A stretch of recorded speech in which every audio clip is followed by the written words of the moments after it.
The Global Child Protection Working Group, the international coordinating body for protecting girls and boys in humanitarian settings, has produced a video series on the minimum standards for child protection in humanitarian action. These minimum standards, also known as the CPMS, were developed through widespread interagency collaboration. They are one of the companions to the Sphere standards. This video examines Standard 12, the worst forms of child labor. For other installments in the series, please go to the CPWG's website. A humanitarian crisis will enhance the risk of children being involved in the worst forms of child labor. It will also increase the vulnerability of families. They won't be able anymore to provide basic food, subsistence, education will be cut also. There will be no employment. They will find themselves into a very highly vulnerable situation. Only possibility will be to send their children to work.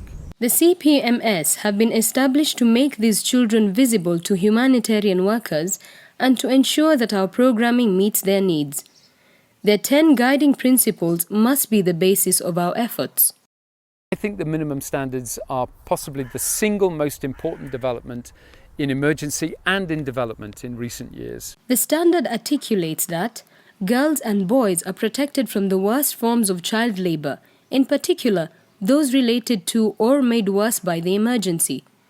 The worst forms of child labor include forced labor, trafficking for exploitation, illicit activities, sexual exploitation, and other hazardous work that harms children's health, safety, and morals. So to unpack all that, let's imagine two children who live with their parents on a small farm near a town.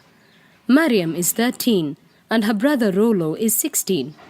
The family has always been poor, selling the fruits and vegetables they grow. Rollo attends secondary school with the support of a national program. He also helps the family after school and at weekends. Mariam works all day in the home and farm. After an emergency hit their town, their crops were destroyed and their parents no longer able to work.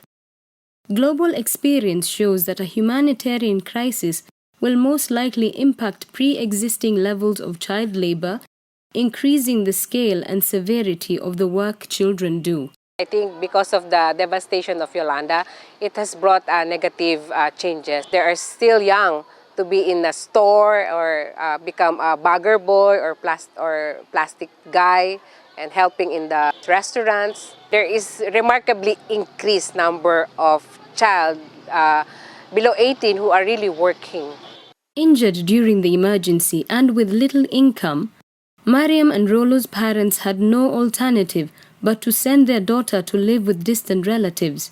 The extended family also struggled to provide for her and made her work as domestic help for their neighbor, where she was abused and worked long hours. Meanwhile, Rollo could no longer go to school as it had been destroyed, and since his family could not afford to send him to a school further away, he found work at a local construction site. Even though he was older than 15, in this country, the minimum age for employment, he faced many hazards there.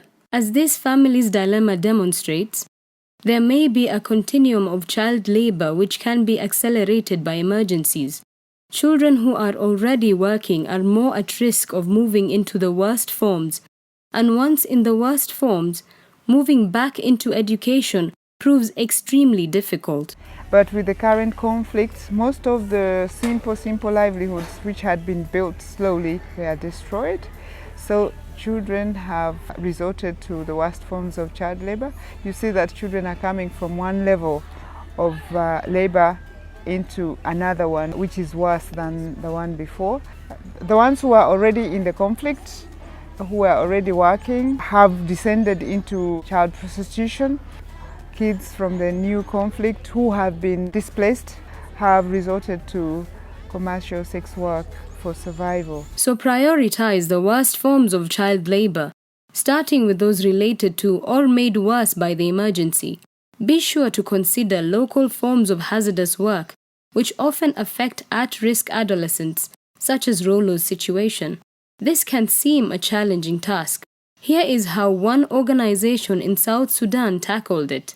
It is a huge issue and a very complex issue that we need to prioritize our actions, look at what are the pre-existing worst form of child labor before the emergencies, so to get an overview of the situation.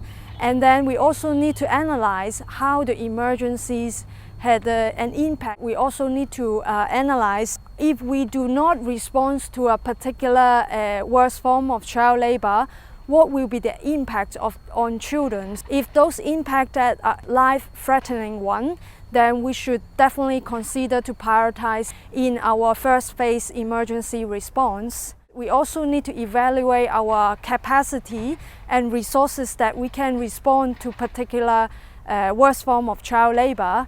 In order to address the priority needs, new workers should first understand the context of child labor and the response to eliminate it that was underway prior to the crisis.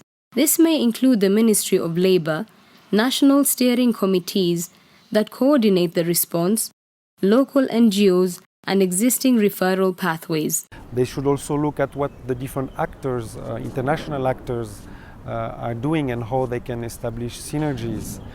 They could also look at the different legislation if there is a hazardous list, for example, or if there is a minimum age, and start from there, not start from scratch. For those of us already addressing the issue, an emergency can be an overwhelming experience, where our usual ways of working are challenged. However, they can present opportunities to strengthen and grow existing projects and networks to address child labor. In order to do this, you need to map and coordinate with the existing and emerging services. In Jordan, we already had a national child labour referral mechanism, and it addressed the very clear roles and responsibilities of the different national actors. However, alongside of that, we then also had the child protection referral pathways of the humanitarian response. So we needed to ensure that there was that coherence, that integration, and those communication mechanisms between the two pathways. That is really important, that the whole sectors are worked hands in hands and also working through existing structure and systems instead of creating a whole new systems, which is not very feasible in an emergency situation. Let's go back to Rollo. An NGO working on economic recovery assessed his workplace as hazardous and referred him to a local child-friendly space for follow-up. To help Rollo, a case manager contacted the program that had been supporting his education. This highlights the importance of emergency and non-emergency actors collaborating to understand changes and address new forms of child labor. It also points to the need to capitalize on existing efforts and supporting his education. Since there are many reasons why children work, we should collaborate with other sectors to ensure a comprehensive and integrated response. Measures aimed at sustaining livelihoods and access to quality, formal or informal education are key elements for success.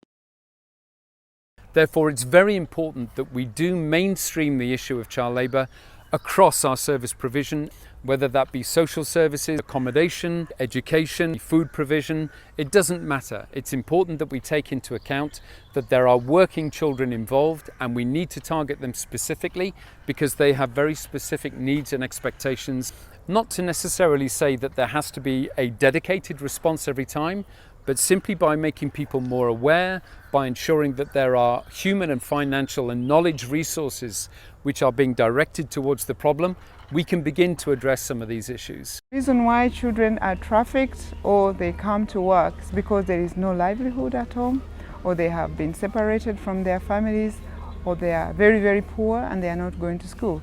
So you cannot address the issues of child labor without providing alternatives. There should be some form of livelihood support or even immediate food aid. Their education should be taken into consideration. You should monitor their health. As part of your programming, ensure the ongoing and systematic collection of data. Coordinate with other actors take opportunities across sectors, and focus on severity and scale. Without this evidence, it is impossible to persuade donors, governments, or other humanitarian actors that child labor has been impacted by the emergency and can be life-threatening. If you see, there are no existing data comprehensive data on child labor. And that was one of the biggest challenge we had. We had conducted the assessment on the child protection and education joint assessment, and that gave a lot of information about situation of children. Then there was an anecdotal information available which we tried to gather from the NGOs. This indicated where are the hotspots which would monitor. Rolo and Mariam's family were fortunate. In this crisis, the local CPWG did an assessment which identified child labor as a core issue. Evidence from the assessment helped secure funding for awareness-raising workshops for other sectors, as well as some targeted support. Their parents are now part of an economic strengthening project, and their community is rebuilding the local secondary school. Thanks to their new situation, Mariam will be returning to her family. All over the world, child protection actors report that the CPMS's inclusion of the worst forms of child labor helps to convince donors and other stakeholders of the importance of the issue. It has provided us with a strong platform to engage in emergency response planning, to build an evidence base and to fundraise, as well as provided a practical tool for project design and implementation. The minimum standard on the worst forms of child labor takes our work to a whole new level.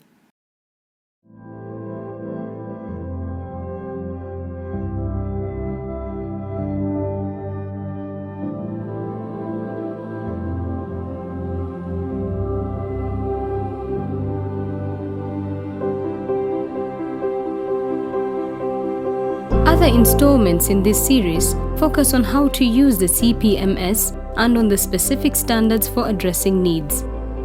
The CPWG provides support for applying the standards, such as mainstreaming briefs, guidance on contextual adaptation, and training packages. For more information, please go to cpwg.net/minimum-standards.